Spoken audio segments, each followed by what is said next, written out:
First of all, thank you so much, Emin, for joining us in this talk. The point of this talk is to talk about the future of crypto as money and everything that revolves around that. To start, Emin, for the people that don't know you yet, could you give us a short introduction of who you are, what your background is in crypto, and what your company Ava Labs does? Sure. Very briefly, until recently, I was a professor at Cornell University. From 2000, at the end of the year 2000 until 2021. And in that time, I specialized in distributed systems as well as operating systems. I'm known as a builder. Back in 2002, I built the world's first currency that used proof of work for minting. It was a system called Karma. The year is kind of interesting for those of you who are a little confused about the date. It's really 2002 when it was built, 2003 when it was published, and that is 5 or 6 years before Satoshi. I did not pursue that. It's very well cited academically, but the timing was not right. It was right after 9/11, and it would have been untenable to build a system at that time and get funding for it. So I worked on other peer-to-peer issues. I worked on reputation systems, etc. And then I revisited that whole topic after Satoshi came along with a brilliant invention. He had one additional idea on top of the Karma idea that is absolutely a big breakthrough in distributed systems. And his timing was impeccable. So after that, I worked on the security of Bitcoin. I worked on making sure that coins in cold storage are secure. I worked on decentralization, characterizing it, measuring it, and I worked on layer 2 protocols, built the world's fastest layer 2. I was involved in the DAO hack. I predicted some parts of it. I came very close to predicting, obviously, the very big portion of it as well. And most recently, I've been the CEO and founder of Ava Labs, which is the system behind the Avalanche blockchain. And the Avalanche blockchain is the latest, greatest in consensus protocols. And by that, I mean it's the third biggest breakthrough in distributed systems and consensus protocols. And that's what I've been focusing on for the last few years. Awesome. Thank you for that, Emin. I think everyone agrees that you're the perfect candidate to talk about what the future of crypto is going to look like, what your background, with what you've been doing. So let's get into it. And I want to start by discussing Bitcoin a bit, especially Bitcoin as a currency. Because when we at Reserve, when we found Bitcoin initially, we thought the idea of non-sovereign money very attractive. We thought that was something that hasn't really been discovered before, at least not in the way that Satoshi did it. However, when we started researching it more, we kind of discovered, or we concluded that because of its limited supply, a relatively small supply, while it's being adopted, its price would have been really volatile. And that's what we're seeing now, right? The Bitcoin price goes up 50%, 50% up and down on a different date. And so we concluded that we don't think people are going to want to use Bitcoin as a means of payment, because we don't think for example, a store will want to accept a currency that might depreciate 50% in a day, nor will someone want to spend a currency if they think it might appreciate 50% in a day. So that's kind of our take on Bitcoin. And I'd love to hear, do you agree with our statement that Bitcoin cannot be used as a currency? And whatever your thoughts on that are, what do you think the role of Bitcoin is going to play, let's say in the next 10 years from now? Is it a currency? Is it gold? Is it digital real estate, like Saylor calls it? What do you think? So Bitcoin started out as a medium for payments. And to really succeed at this, the initial vision for Bitcoin, one has to be able to do a few things. And some of these are technical and some of these are financial. On the technical side, the main thing that you have to do is scale. You have to be able to absorb all of the world's commerce. Now, that's a tall order. It's a lot of transactions per second. You have to be able to, at least to be a payment mechanism, you have to be able to compete with other dominant payment mechanisms. So Visa today achieves about 1,700 transactions per second. So if you want to be up there as widely recognized as Visa, let's say, well, you have to do at least 1,700 transactions per second. And Bitcoin cannot do that. That's one of the big strikes for why Bitcoin, the layer one, cannot be used in its raw form as a means of payment.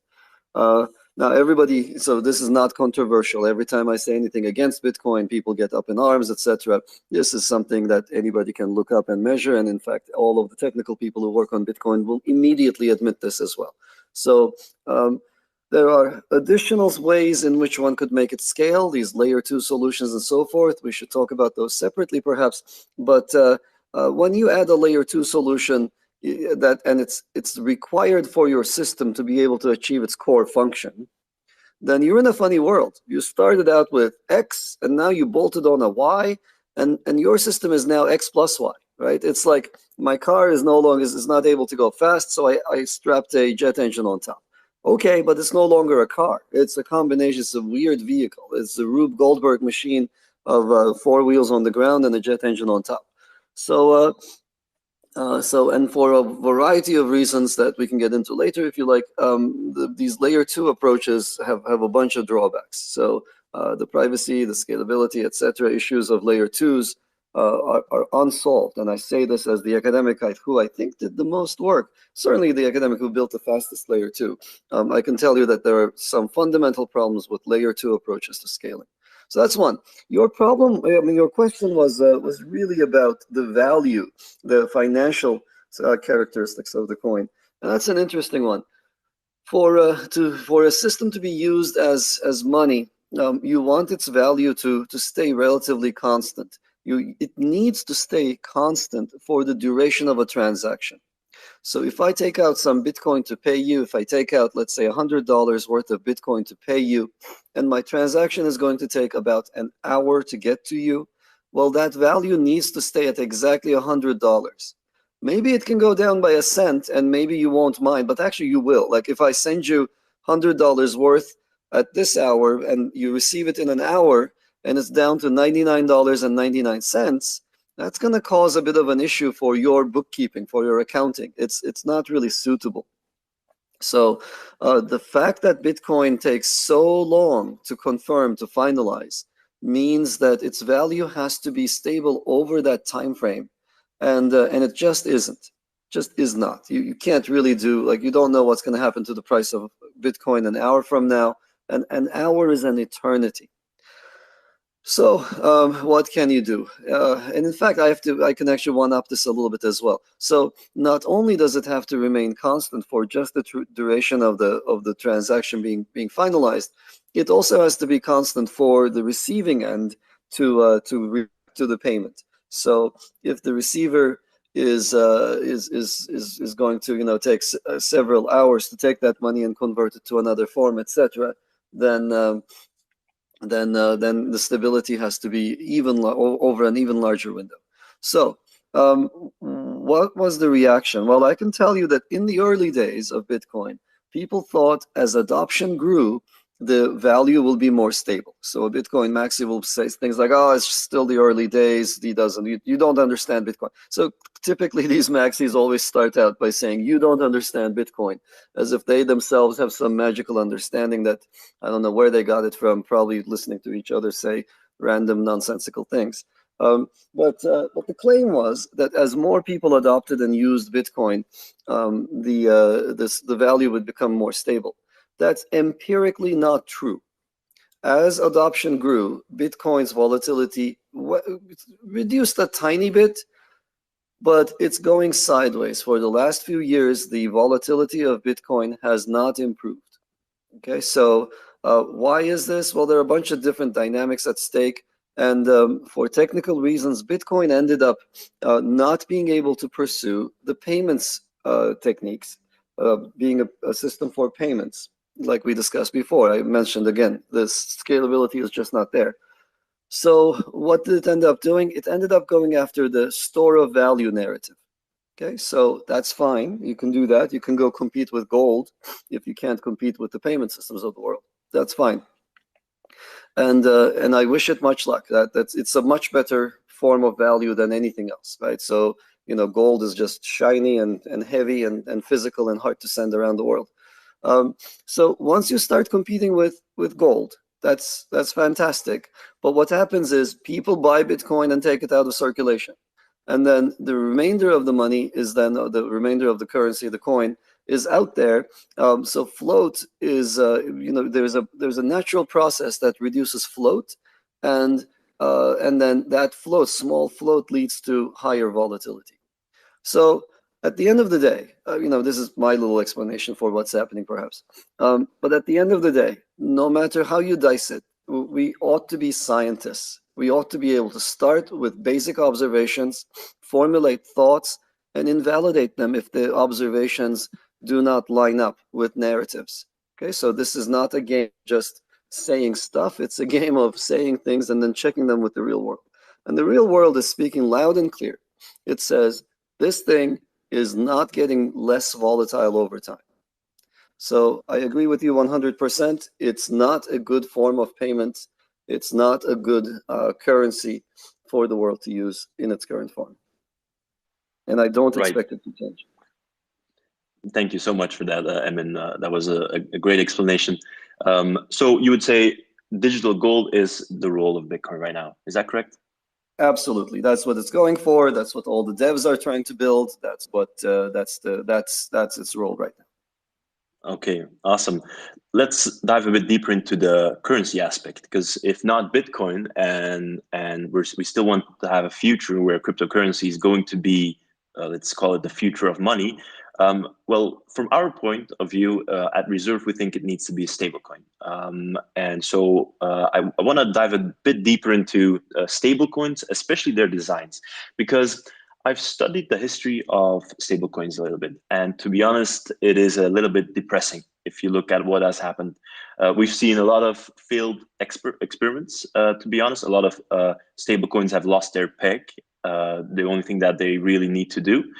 And while those failed experiments were still in the early days, while crypto adoption wasn't that large, I think that we can have some serious problems if the wrong stable currency gets adopted and becomes the future of money.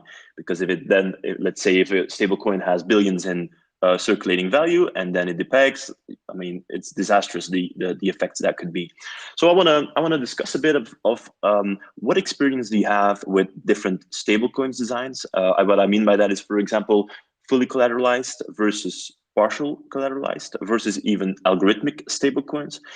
So question one is, what experience do you have in that? And let's imagine a stable currency of the future. What kind of design do you think it needs to have? So let's see, what's my experience? I think all of my experience comes down to just being very early in the space. I've been around for a long time. I wrote with two others, with Kevin Seknicki and Amani Moin. Amani is now a doctor, has her PhD and is working for the CFTC. Kevin Seknicki is the COO of Ava Labs and also my co-founder at the company. So with the two of them, I wrote the world's first peer-reviewed paper on stablecoins. So that's my experience. We came up with a taxonomy for them. So these phrases that you use were mentioned in that paper. So I'm glad to see that everybody now has a common framework for being able to classify stablecoins. So that's sort of where I started from. We started taking a look at this space very, very early on. And just to sort of orient everybody, what do I think? So what does somebody who's a scientist think about the current crop of stable coins? Well, there are fully collateralized coins, the fiat-backed stable coins, right? So the tethers of the world, the circles of the world. These are technically very easy to understand, and they end up having a centralization problem and a counterparty risk problem. So there is an issuer, and the issuer needs to ensure that there is some backing on the other side. And as a user, you'd like to make sure that there's some backing on the other side. And it's hard to do unless you get some cooperation from the centralized issuer. They need to do audits. They need to reassure the public. That's a big problem. There are partially collateralized stablecoins. These are interesting. They have some other risks. They have chain risks. So that is when the value of the underlying partial collateral is dropping, then you may need to do things, and that's an issue, and the chain may not be. It's exactly in those times that the chain might be busiest. So if you try to build one of these on a limited capacity chain, you can get into situations. And then finally, algorithmic stablecoin are really interesting. They are truly, they really have nobody in the, there's no issuer, there's no centralization. You'll always have chain risk with them. That's always an issue. But there's a more fundamental soundness issue with them.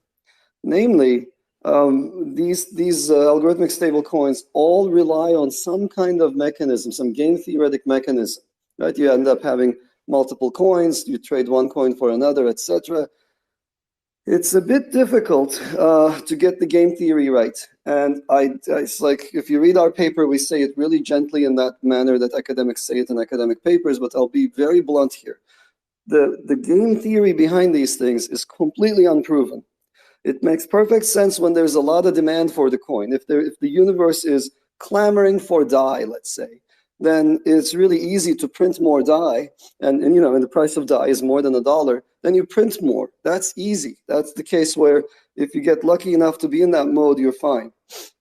But if you end up going into the other direction, where the price of DAI is dropping, it's less than its peg, it has depegged, then getting the economics right is very, very complicated. And I haven't seen a study that I would consider sound. I haven't seen any proofs. I haven't seen a design that I would say, hey, I'm going to put all my retirement savings against this one. So I think those are incredibly risky, and we've seen it. We've seen these algorithmic stablecoins depeg and have all sorts of issues in the past. And we can go into what people do to make them not fail. I think a lot of the successful ones have had invisible market interventions by the people who created them to retain the peg. So it seems like it's an algorithmic stablecoin, but there is something in the background buying and selling to try to get the coin to go back into its happy zone. So at that point, that's not an algorithmic stablecoin. It's really a central bank managed asset. So I think it's been hard to design these things for good reasons, and I do love the whole idea. So I think it's really, really promising that perhaps we could come up with some automated mechanisms for designing these things. Perhaps we can automate away the task of a central bank, but we just don't know how at the moment. And so there I sit. So I think the fiat-backed currencies, those are, as I said, they're fine, but they come with a lot of drawbacks. And on the other side, the algorithmic ones, they're very cool, but I don't believe they're sound. At least I don't think that any of them have been shown to be sound. Some of them are more successful than others, at least empirically, but there is no proof that they will always be successful going into the future. Wow, thank you about that for that, Emin. I think it's going to be an experiment really to find out that that ideal stablecoin. I'm not sure if anyone has really created just yet. Anyway, let's imagine a world where we do find that ideal stablecoin, and let's imagine that one stablecoin for just a second in a hypothetical situation, that one stablecoin is the best and it's going to be the future of money. If you think of the world today versus the world, let's say 20 years from now, or even 50 years from now, just the world of the future, where crypto is a major thing in the financial system, how do you see the transition happening from what we have now, these traditional the traditional financial system, versus let's say in 50 years or 20 years, the crypto system? How do you see, so we have these legacy systems in the traditional financial system. How do you see them transitioning to crypto? Will they be accepting of that? Are they going to integrate that? Are they fully going to use CBDCs instead of private currencies? What are your thoughts on that? How do you see the transition to the future? So first of all, when I think of crypto, I think of a range of assets. I don't just think of money. So I'll answer your question with respect to a range of assets that could be put on a blockchain. And what I think a lot of people have in their minds, what I think they've been fed, especially by Maxis, especially by some of the earlier people who started the space, is a vision that is just not workable. Okay, so it's not a practical vision. What's that vision? People think that a lot of people think that we'll wake up someday and we'll read in the news, NASDAQ has switched to a blockchain foundation. And, you can buy Apple stock on a blockchain. So I'm afraid to report that that's not going to happen. Okay, so if I know anything, I know this to be true, which is incumbents don't just give up their favorite position. People who have built moats after moat after moat, and they've had very specially constructed, complicated defense mechanisms for their business lines. They don't just give that up. So expect a huge battle when it comes to converting the existing world into a blockchain future. So we've seen this time and time again, and we're going to continue seeing this. So stocks and other things, they are not going to be on a blockchain the way a lot of people think. So how is this transition going to happen? No, okay, sorry. The other thing I should mention, I believe very strongly in a future where every valuable asset is on a blockchain. So 10 years from now, you'll be able to buy anything and everything using a blockchain foundation. So how do we get from here to there? Well, we get from here to there in a funny way. So here's what you do. Alternative assets. So assets that do not have an ecosystem of incumbents built around them are going to be issued on blockchains. That makes perfect sense. Look at, for example, the Roche Friedman law firm just issued something that they call initial litigation offerings on the Avalanche network. It's a new kind of asset. Nobody had done this before, and they just created a new token corresponding to the outcome of a lawsuit, and people can participate and support the lawsuit. And if there's an outcome, if there's a financial outcome, they participate in it. So it's a great new coin. Nobody's doing it. There are no incumbents. Of course, it's issued on a blockchain. That's a great idea, right? So there are many other assets like this that people will invent, and they will go to that system which is has the highest capacity and has the most flexible foundation. So they will get absorbed into systems of that kind. Now, what stands between us and that future? What stands between us and that future are a couple of things. We need definitely two things, but we need more. But I'll mention two. We need scale. I already alluded to this before. And we need flexibility. We need systems that can accommodate the various different constraints that come with different asset classes. So you can't just build one-size-fits-all systems. Okay. So take Ethereum, for example. It's a flexible system. You can program things, although its flexibility is hampered by the high gas fees you have to pay. But at the end of the day, you have a single system that is meant to be a good fit for the entire world. Now compare that to Avalanche. Avalanche has this notion of subnets, and it allows you to create smaller blockchain instances that have certain features that you determine. For example, you can say this. I'm going to create a subnet, and it's going to be governed by the laws of the United States. And suddenly you open that network up to assets that need to be governed by the laws of the United States. If an issuer has something valuable, but they say, hey, just because of laws, I can only convert this, let's say, debt instrument into something that's governed by the laws of the US, well, then they can do it on a subnet on Avalanche. You couldn't do that with a one-size-fits-all kind of a solution on Ethereum. So let's see. So that's going to be the transition path. And over time, what will happen is we'll see more and more alternative assets. Over time, we will see more and more projects fund themselves using business models that rely on coin issuance. That is to say, young, energetic people will start issuing coins when they start their project. That's exactly what we see today. The easiest way to tell the future is to observe what you're seeing right now. I'm seeing a lot of young, energetic people start their startup and issue tokens now. So fast forward 5-10 years from now, there will be a huge number of successful projects of this kind where instead of issuing stock or whatever else they would have done in an old traditional world, They actually issued coins, and the coins are an integral part of how they operate. And we will have more and more and more coins so as to essentially leave the traditional world behind. So just think about the excitement in crypto and compare it to, let's say, Facebook stock. It's just so boring, it's just so boring to trade one versus the other. And in fact, just look at what happened at Citadel recently. So Citadel, the traditional finance company, recently had an edict come from their CEO to the entire company saying you cannot use the company chat boards for discussing crypto. So this is really funny. I think their own people are realizing just how exciting this new universe is, just how much better it is than the boring stuff that they normally engage in. So that's going to grow. The only way that goes is to the right and up. Okay, and as adoption grows, as this area grows both technologically and financially, you're going to find that traditional finance world just starts looking at this with more and more envy, which is already happening.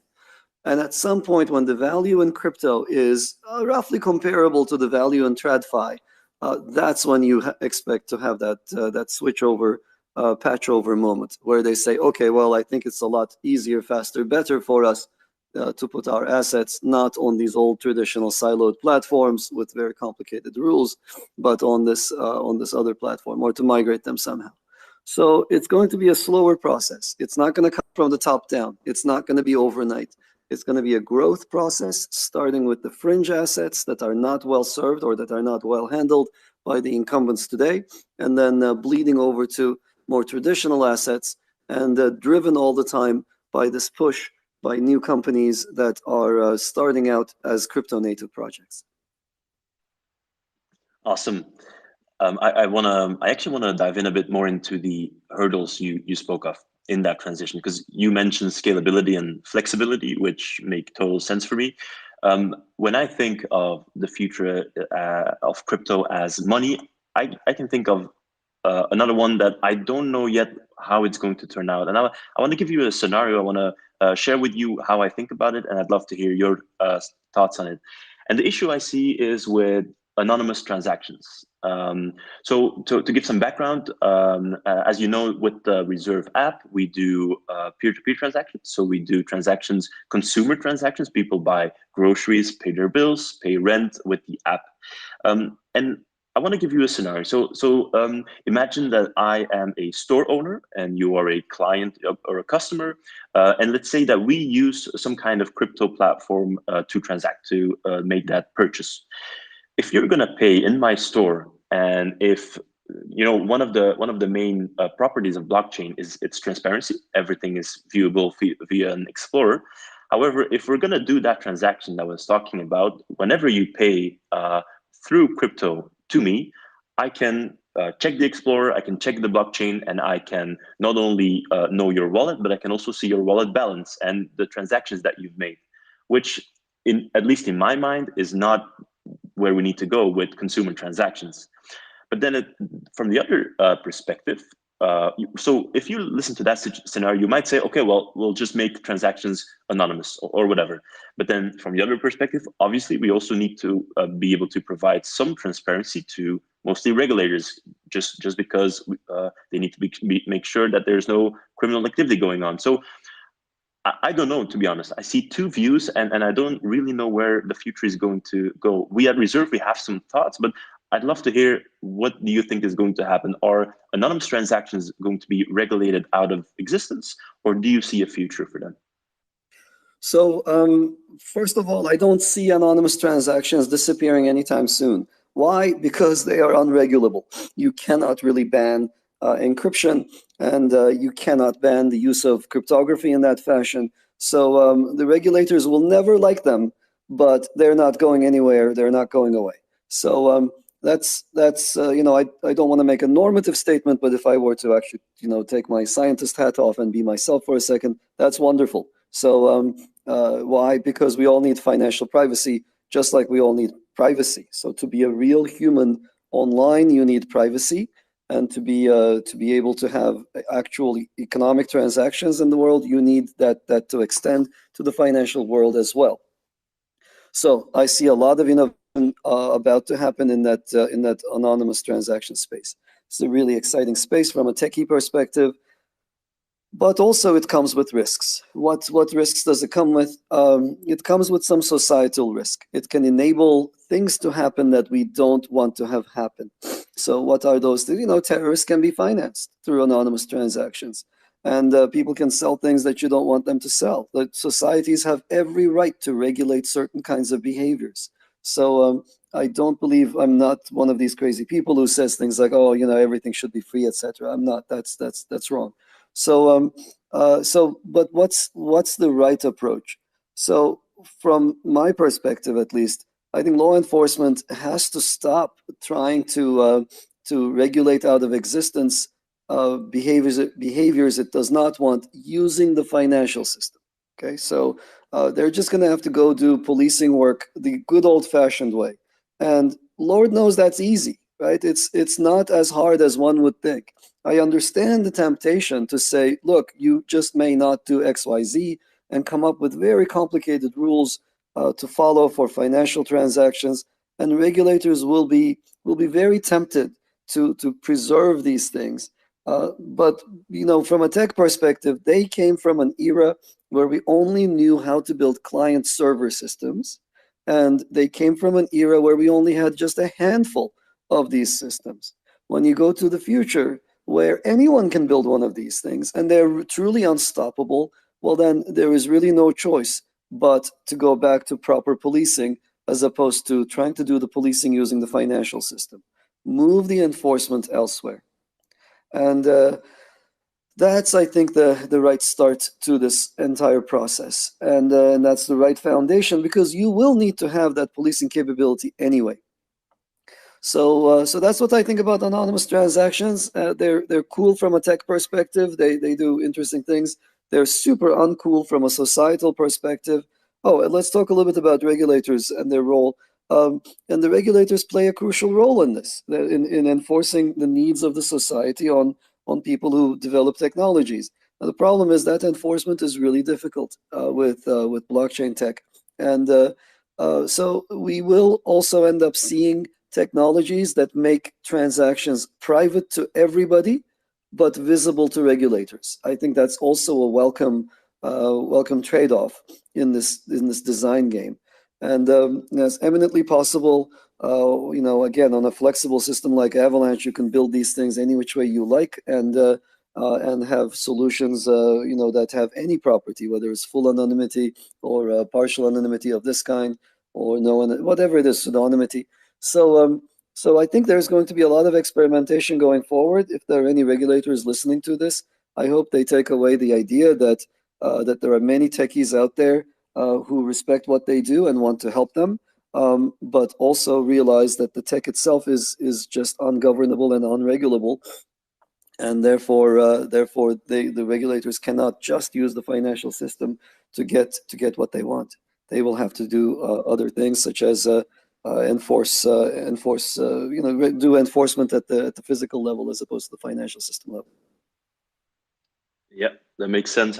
We also think it needs to be a hybrid. We need to be able to provide some anonymity to the users, but also some transparency to regulators. So we'll see how it turns out. I'm not sure yet. I'm sure there's going to be some solutions popping up very soon. There's one more thing, Emin, that I want to talk about, purely related to the currency side of this. I want to talk a bit about inflation. We at Reserve were super focused on inflation, mostly high inflation, hyperinflation in countries like Venezuela, Argentina, Lebanon, and other countries. Even in Turkey, we're seeing high inflation since recently. But more recently, people are speculating on inflation of the US dollar, especially on Twitter, and to be honest, mostly Bitcoin supporters often. I want to hear your thoughts on that. The question is, do you think we can see high inflation with the US dollar in the near term? And if so, why do you think that? Well, I already see it, so I'll be the first one to call it out. There are lots of different ways. So, okay, starting from a scientific foundation as usual, there are lots of different ways of trying to measure inflation. And my colleagues in the econ area, the dismal science, have come up with various different schemes, but the implementation of those schemes is incredibly open to manipulation. The CPI has a lot of shortcomings. These days, for example, the CPI has to include in it things like calculators and computers. These things improve every year, and as they improve, then you have to apply a correction factor, because last year's basket included a whatever it is, some old machine, and now this year's has some much improved machine, etc. How do you compare them? I don't know how to do any of that. I don't think they know how to do any of it. It's hard. It's very, very hard. And but there are some things you can do, you and I can do. If you only were to look around, there's a very simple mechanism for comparing the cost of living and whether or not it's going up. So what are some of these things? I'll give you the simplest one. Take a look at a known quantity of work. Okay, take a look at known quantity of work, which is it is an end-to-end test. In computer networking, we love these things, the end-to-end tests that include everything in the test. So take a look at what it takes to hire an unskilled worker, let's say somebody who works at McDonald's, and see how many of them you get to apply for a job post listing at a given price point. I know what that was prior to the pandemic, and I know what it is now. I know that everybody is having a great difficult time trying to attract workers for that position. That already tells me that there is inflation happening, the much higher than the 5% reported the CPI. And by the way, the CPI already has lots of much bigger questionable issues with it, like it doesn't include real estate and rent in it. So okay, so what am I saying at the end of the day? Well, I'm saying, look, I'm just a private citizen. My expertise is in distributed systems, but even as a private citizen, with just somebody who knows how to do basic math and how to observe things, I can easily observe that at least at the low end, if you run this simple end-to-end check, you see that the amount of money we were paying people to get a known unit of work done is no longer sufficient to get that known unit of work done. Will it go down? It doesn't look like it will. We've been at this for a while now, and lots of incentives have been offered. Those workers are not appearing out of the woodwork. So will we have to pay? Yes, it looks like we will. It looks like a lot of other people are doing the same thing. And will that cause inflation? Well, I think that's already happened. So my answer is quite simple. Inflation is always a worry. And these people who told you that, hey, the times are different now, we've figured things out, we've got this licked, etc. Those are the very same people who caused massive inflation in many different countries. Those are the same very serious people. Those are the exact same economists who were advising the IMF back in the 90s when Latin America was reeling under very high inflation. Very same people were advising countries to do what we call belt tightening during a recession, and causing these countries to go into even deeper recessions. So forgive me for not taking them very seriously, and forgive me for relying on my own faculties for observing these things. I can see that inflation is a worry everywhere around the globe, except maybe China, by the way. That's a different story. And I am very worried as a private citizen about the inflationary future to come. Wow, thank you about that, Emin. I can only hope that somehow crypto can provide a solution for that, for even inflation of the US dollar. And I don't think we're there yet, but we'll see. Let's now switch the topics a little bit. I want to talk with you, Emin, about decentralized governance, because we've been talking about the currency level right now, but these currencies, they need to work on a protocol, and that protocol needs to be managed also in a decentralized way. But I do see some issues there with the systems that we have now. First of all, I want to talk about the token voting system. So most protocols that I've seen now use a system of single token voting, meaning that one token is one vote that you can make. However, that system to me seems like it's easily gameable. Like some company can buy a ton of tokens and suddenly they have a lot of more voting rights. Have you seen any more promising voting systems, DAO systems? Do you think there are better solutions out there? Yes, I've seen some, and I've certainly come up with others. And so there's quadratic voting that a lot of people are excited about. There are, if you were to look at the internal memos at Ava Labs, we've circulated various other ideas for exactly addressing this issue. But I also have to say, I would love to see mechanisms that are not single token voting. But I just haven't seen any that actually truly work. So it's always, the changing that is actually problematic and causes other problems down the line for the safety of the system, for the security of the system. It creates perverse incentives because people can structure their behavior. They can structure their, if instead of if you have a single coin voting system and I have, let's say, 1,000 coins and you have 100 and I have 10 times more votes than you, that's what it is. It has the drawbacks you mentioned.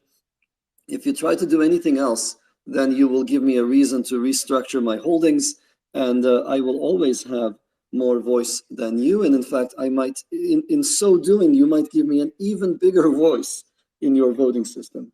So there are lots of issues there. I would love to see a good solution. I haven't seen one yet. That's my short answer to you. That's an open, unsolved problem.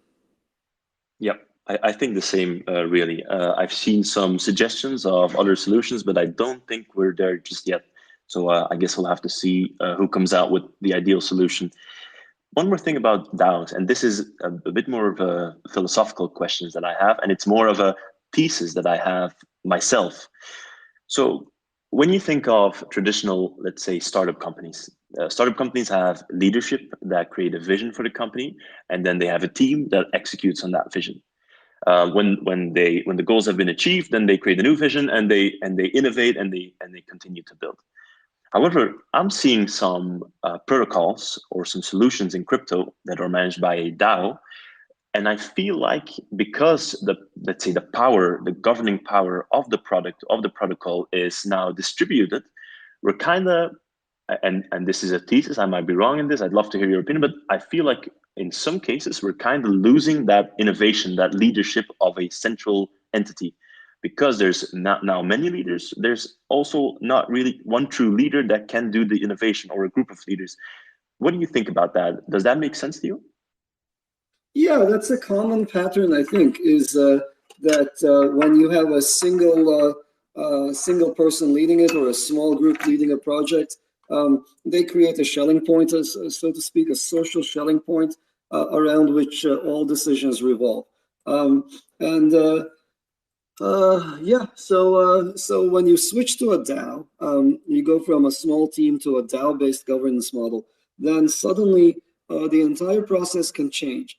And now the people in charge, the people making the decisions, are the token holders, and you don't know who they are. You don't know where they are. You don't know how they operate. There are no rules for how they get together and make decisions. And this can cause all sorts of issues. There's a very good essay called The Tyranny of Structurelessness. And it was written about the feminist movement in the late 60s, 70s, by a woman who observed that the feminist movement had a very nice feature, which is that it's decentralized, it's not organized, it's not explicitly organized, it's not hierarchically organized, but it's very, so the essay, it's worth reading for anybody who's interested in governance. And the essay makes the case that when you have situations like DAOs, where there's a mechanism, but there is no real decision-making structure associated with it, then you can run into situations where nobody knows how to navigate the system, or rather, most people don't know how to navigate the system. Some people do. Some people know where the token holders are. Some people know how to get them to vote, but most people don't. And so those people who do know the underlying dynamics that are implicit, that are hidden, that are not built into the system from the get-go, they are at a disadvantage. In fact, we can see this in crypto as well. Take a system with governance and take a system without explicit governance. So take the Bitcoin development process. There is no explicit governance. Nobody knows how Bitcoin will evolve, except, it will evolve, right? It changes over time. But how does it change? Who's in charge? Who do you petition? How do you do any of these things? It's very, very hard to navigate that for a newcomer. So if you have an idea that you think is going to be great, well, it's going to be really hard for you to convince people, because it's difficult to find the right set of people to convince. So the same is true of DAO managed protocols. They can, when you go to a DAO, they can become much more.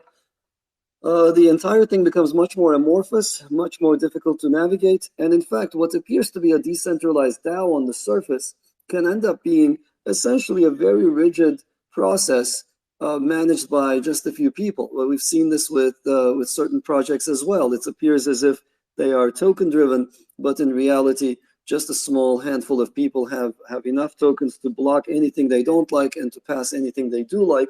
So it's really their own system, and you're just a bit player in those systems. So these are all issues when it comes to DAO governance, and they're really fundamental problems. And so there's a lot of work on voting theory to try to fix some of these issues. But again, it's a really difficult social problem to fix. It is. Okay, we'll see how that turns out. I believe I've mentioned that a couple of times already, but it really is like we're figuring out a lot of things right now on every layer. So yeah, again, I'm going to repeat it. We'll see how that goes. Let's dive into one layer deeper, because we've talked about the currency layer, we've talked about the protocol layer. Now I want to talk about the blockchain layer, and I know you have a lot of valuable knowledge here. Let's start with the same question as I asked you in the beginning of our talk about currencies. Let's look 10, 20 years in the future, but now on blockchain layer. What do you see turning out? Do you see some kind of power law happening? One chain is going to be the majority. Let's say 80% of all transactions are going to happen on one chain. Or do you think is your vision of the future a multi-chain world, and why? What do you think? Well, I think I can say yes to both sides of that question. So yes, the future is multi-coin for sure. I've said this many, many times. None of these systems die off. Okay, they'll be with us forever. Even the most useless ones, or even the dead ones. Everybody knows that there are coins out there that where the devs gave up. They had a big fight and gave up. They did a rug pull and gave up.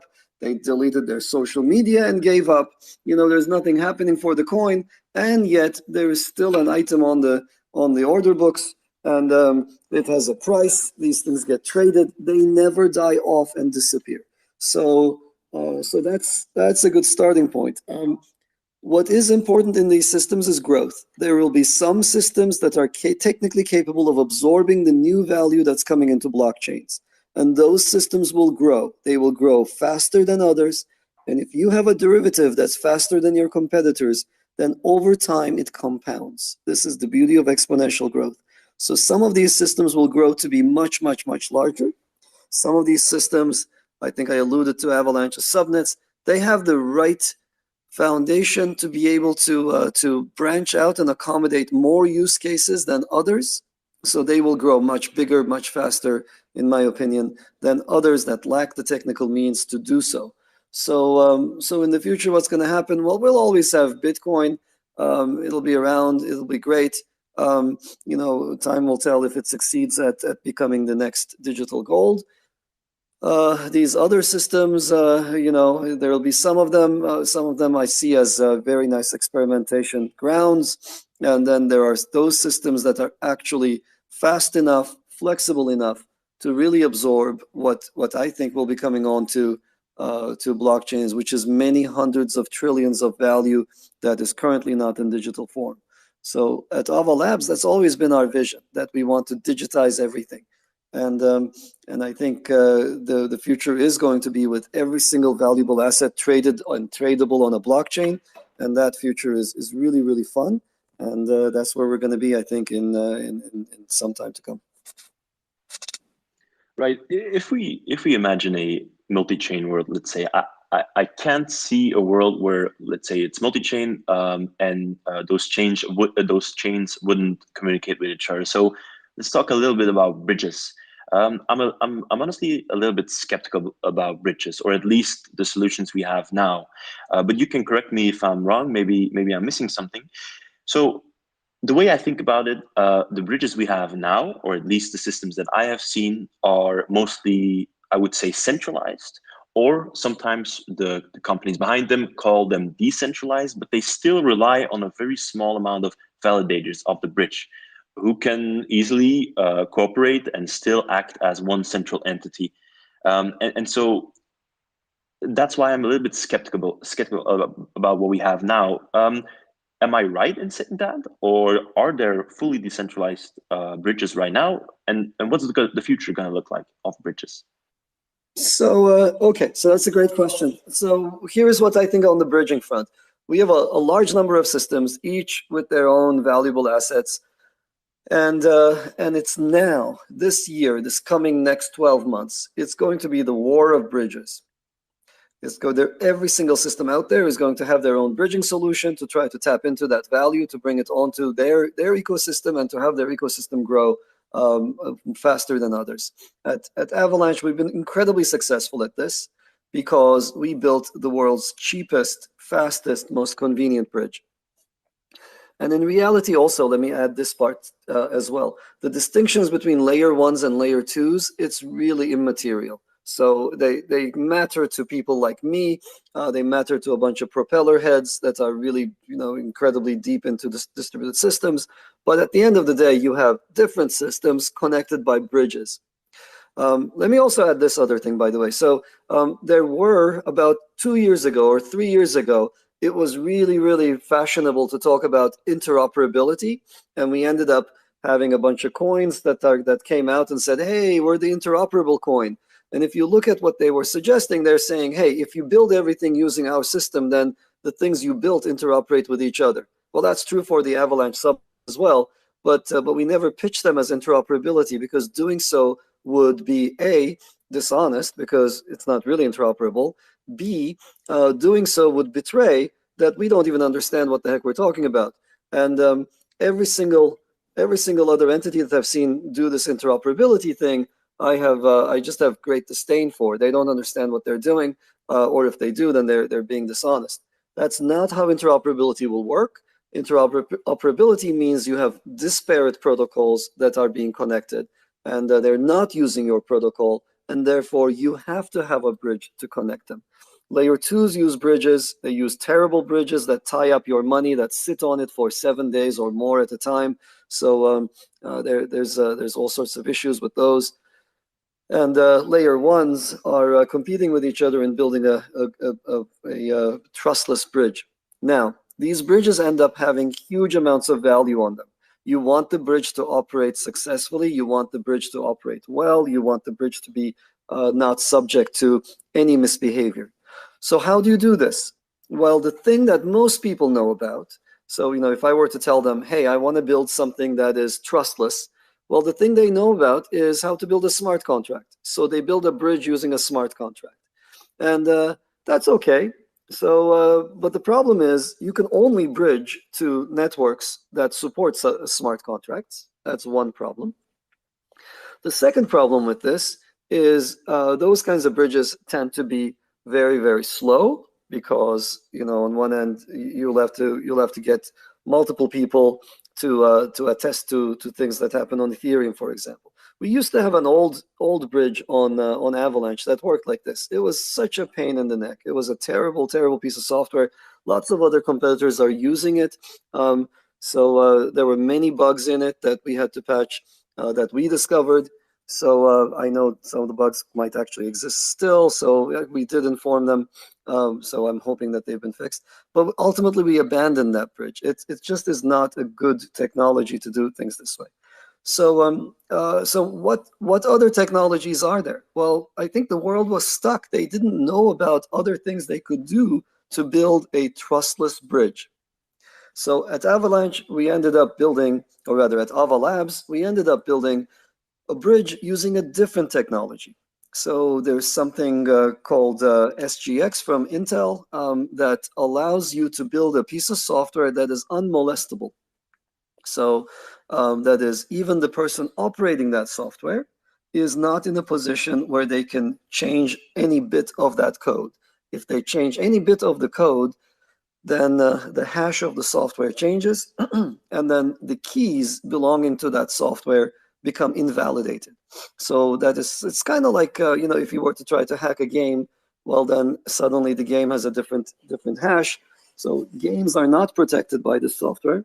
And if they were, you would find that patching your game to give yourself superpowers, etc., would be rejected by the underlying hardware. So our bridge for Avalanche is protected by SGX. We are the first first company to bring this innovation to the world. We, I believe, have the highest value SGX application. We've been in talks with Intel about this recently, and so I'm really proud of the technology that we built on that front. Most other people don't even know it exists, and here we are. We already deployed it, and that's how the Ethereum to Avalanche bridge is so cheap, and its entire architecture is designed such that the bridge itself is not something you interact with. Nobody knows its IP address, etc., etc. So it's got a lot of great security features, and it works in a way that is unmolestable and protected. So. But you are right. There are, like, many of the bridge designs end up having to rely on a small number of bridge operators. And I'll be the first one to mention that the Ethereum to Avalanche bridge at the moment, as of this very second, does divide up its super secret key and hand that key out to, I think it's about 4 wardens. We're about to change that number to a larger number very soon. But there are 4 wardens out there who are holding pieces of that key. So we did that because this is new technology, and things can happen. There might be a bug in the bridge, and you can get into a situation where the funds are stuck. And if that does happen, you want to be able to rescue the funds. So you do need to have remedial measures, especially when you venture out into new territory. That's the current implementation at the moment. These wardens operating together in conjunction, all 4 of them could reconstitute the bridge secret. But that's much, much better than most other bridge not most, every other bridge technology out there. So it's cheap, it's fast. I encourage everybody to try the Avalanche bridge. It's really beautiful to use. It's elegant, and the whole process is really simple. That's why I think we found that the money that comes over the bridge tends to stay in Avalanche, and that's how we are able to do things like, it's actually cheaper to, instead of doing DeFi on Ethereum, it's cheaper to transfer the funds to Avalanche, do the exact same operation on Avalanche, on the C chain, using the equivalents. You can still use Aave on Avalanche instead of Aave on Ethereum, and then take the results back to Ethereum if you like. But you'll probably stay, because once you use Avalanche, it's really hard to go back. Once you get used to fast finality, once you get used to this whole bridging operation, it's just so convenient to use. But the end point here is, yes, it's going to be a war of bridges. Those people with the best ones will end up attracting the most value and the biggest user community. Come check ours out. We're very proud of it. I'm very proud of it, and we're again at the forefront of tech development, not just on the platform side, but also on the bridge side. And there's been much, there are many other cool ideas to come from Ava Labs. We love to sort of advance the state of the art when it comes to blockchain science. Amazing, Emin. Thank you so much for that. Our time is almost up. I have one last question, Emin, and I want you to challenge us at Reserve a little bit, because for various reasons, our current idea to deal with the scalability issue. So we're built on Ethereum, and our current idea to build on to solve the scalability issues is to build on an L2, something like Arbitrum, Optimism, or ZK Sync. Please challenge us from your perspective. What what are the downsides of using an L2 versus an L1 like Avalanche? What are the main arguments why it would be better for us to start an Avalanche? Okay, so last question is a topic that's going to potentially take another hour. But let me very quickly talk about layer ones versus layer twos. Layer ones are great, and I think everybody listening to me right now has had at least some experience with one layer one. And doing DeFi on a layer one is a it is what it is, depending on what your layer one is, right? On Avalanche, it's nice and convenient and super fast. It's as if you're dealing with regular old web services, but really you're dealing with a very fast, very decentralized network. So layer twos are their own beast. So when your scalability roadmap involves building a layer two, what you're really doing is you're attaching, as I mentioned before, something like you're trying to attach something like a jet engine onto a car. And now what's going to happen is instead of just having a car that everybody recognizes and uses, you end up having a bunch of cars with a bunch of weird strapped jet engines on top, and they don't talk the same language. You end up fracturing your liquidity. You end up fracturing your contracts, your components. They don't interoperate. They do not compose. So if Reserve is using, let's say, Arbitrum, then it doesn't communicate with the contracts that are not on Arbitrum. And what is Arbitrum? Arbitrum is just, well, whatever, it is what it's a layer two solution. So let me not go into that trend. But let me just first point out, these things are a bad way to go. From a technical perspective, they divvy up your entire space because they don't compose. We all came to these systems, we were all attracted to these systems because they provided a flat democratic space for all of us to interact with our favorite services without any kind of interference. Layer twos, depending on which one you guys use, take that away. The person operating the layer two is in a prime position to take advantage of MEV, depending on what the layer two is doing, to censor certain transactions, again, depending on how the layer two is structured. And that flatness, that accessibility is gone. What attracted me to this space is gone. Are layer twos going to be important? Yeah, they're important if you have run out of ideas on how to scale. If you don't know what to do, then that's what you run to. Every dev group that has run out of ideas just goes and jumps onto a layer two bandwagon. So that's what I think I see when I look at that space. Now, there are other issues with certain layer twos that are completely unsolved. Like some of these that you mentioned have data availability problems. So Optimism was very, very, very popular a while ago, a couple months ago, which is an eon ago. Now everyone's talking about Arbitrum these days. This changes every 2 years, every 2 months, every 3 months. So you're going to end up picking something and committing to something only to find out that 3 months down the line, people have shifted their attention to something else with slightly better features. That's a huge problem to me. And be careful about the ones that you pick, the Optimism and Arbitrum that I mentioned. These things have availability problems. So the data that's, that you're supposed to, so the story goes, you use a layer two, and if the layer two misbehaves, then you end up having this challenge process.